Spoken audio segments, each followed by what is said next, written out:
Welcome sa Dries TV. Kung interesado ka sa ganitong news, huwag kalimutang isubscribe ang ating YouTube channel. Maraming salamat! Welcome back again sa ating YouTube channel mga kakimpaw, and sa update natin ito ang pag-uusapan natin ay tungkol sa mga importanteng ganap kina Kim and syempre kay Paolo Avellino. So ang pag-uusapan natin sa update na ito mga kakimpaw ay ang tungkol nga po sa pag-aalala ng ilang mga supporters kay Chinita Princess. Ito po ay may kaugnayan mga kakimpaw sa naging Instagram story ni Kim Chu na nakasurvive or nakaligtas daw si Chinita Princess ngayong araw. So para saan nga kaya ito? Yan ang pag-uusapan natin mamaya.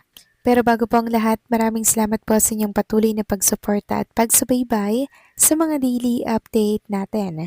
Kaya naman bilang pasasalamat, narito po ang isang napili kong komento patungkol ito sa naging previous update. Mula ito kay Ginang Norma Cole. Sabi niya, during sa showtime ngayong araw ng Martes, present si Kim at grabe ang ganda. Blooming ang Chinita Princess natin. There's di halata sa harapan pero pag makita mo sa likod parang gano'n na. No problema, basta nagmamahalan silang dalawa, masaya na ang Kim Paulandia. Isa na ako dyan kasi there's, kahit di nila ako kilala, pinapatunayan kong tunay at wagas ang aking pagmamahal sa Kipi. Silang inspirasyon ko. Always pray for them. Thanks, Durs. God bless us all. And love KB forever. Maraming salamat po sa inyong komento, Ginang Norma Cole. Yes, tama po kayo dyan. Alam po ng mga nanay yan. Alam po ng mga mami yan, mga kakimpaw. Kaya naman antayin na lang natin yung mga kumpirmasyon na magpapatunay po sa ating mga nakikita sa social media, no? And syempre napapansin kay Chinita Princess. Basta ang masasabi lang natin, walang masama doon dahil nasa tamang edad na po silang dalawa ni Paolo Avellino mga kakimpaw. Basta panatag lang tayo at kampante sa kanilang relationship kasi syempre iniingatan lamang po ni Paolo ang mga sekreto na meron sa kanilang dalawa ni Chinita Princess. So maraming salamat po sa inyong komento, Ginang Norma Cole. God bless po sa inyo at mabuhay kayo. So ito na nga pag-usapan na natin mga kakimpa, mga topic na nakalap natin sa update na to. At unahin na nga nating pag-usapan ang nabasa natin dito po sa Facebook. May kaugnayan nga ito sa ibinoking or inireveal po ng isa sa mga executive ng ABS-CBN. Ayon nga dito sa post, alam nyo, even my trusted and very reliable source has not confirmed na pasok na ang movie ng Kim Pao para sa Pasko. Pero si Sir EJ kasi nag-confirm through his post on X. Siyempre, si EJ na yan. May pataas na posisyon sa management. Plus, the fact 3 consecutive years na pasok yung entry ng isa sa producer ng movie ng Kim Pao. Let's all stay positive and be hopeful matatapos din nila ang paggawa ng dekalibreng pelikula para sa atin na nagmamahal sa Kim Pao, and we will support it 101%.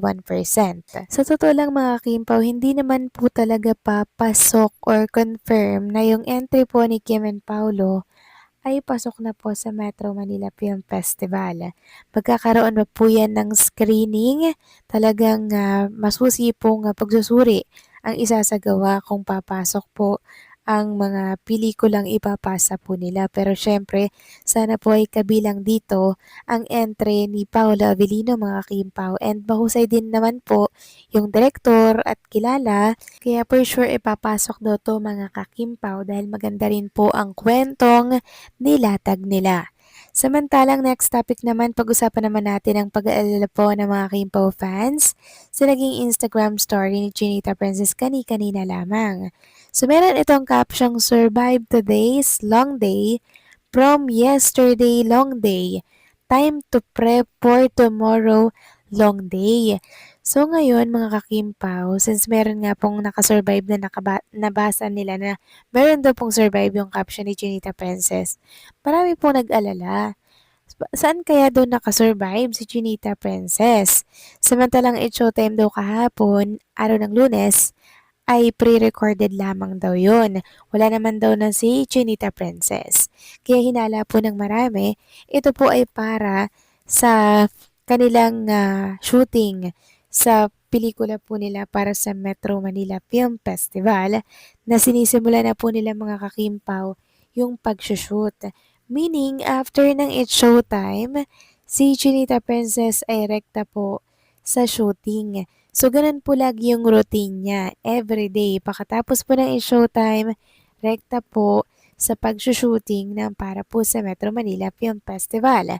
So, hindi lamang po yan pwedeng ipakita sa publiko kasi very confidential po yan daw mga kakimpaw hanggat hindi pa daw ito nako-confirm bilang kasama na or pasok na sa mapapanood po by December 25. Ayon nga dito sa nag-comment, ay shooting pala yan, ingat maulan pa yata dyan. Then nag-reply nga po yung author since nag-update ng day 1, nakaraang sunod-sunod na yan. Wala lang posting kasi confidential pa. So yun po pala yun mga kakimpaw, no? Sinisikreto muna nila yung mga detalye kasi for sure pagkakaguluhan na naman yan sa mundo ng social media. And base nga po sa Instagram story ni Chinita Princess, ramdam po natin yung pagod mga kakimpaw, no? Ramdam natin yung Chinita Princess na gusto na pong magpahinga at makauwi para po humilata. Kasi itong picture na to, parang kuha po ito sa loob ng sasakyan mga kakimpaw na kung saan makikita nga dyan na parang may pinapanood po sila dito mga kakimpaw, no? So, ramdam natin yung pagod pero thankful tayo dahil na-survive po ni Chinita Princess ang araw-araw po ng kanyang trabaho, kasama na syempre yung shooting para po sa pelikula and sana hindi po masayang yung pagod ni Kim and Paula Avellino dito.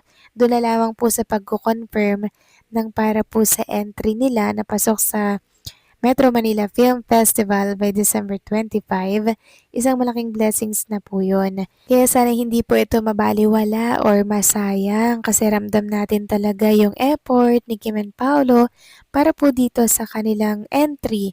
Diba maging si Paolo po ay co-producer din daw nito.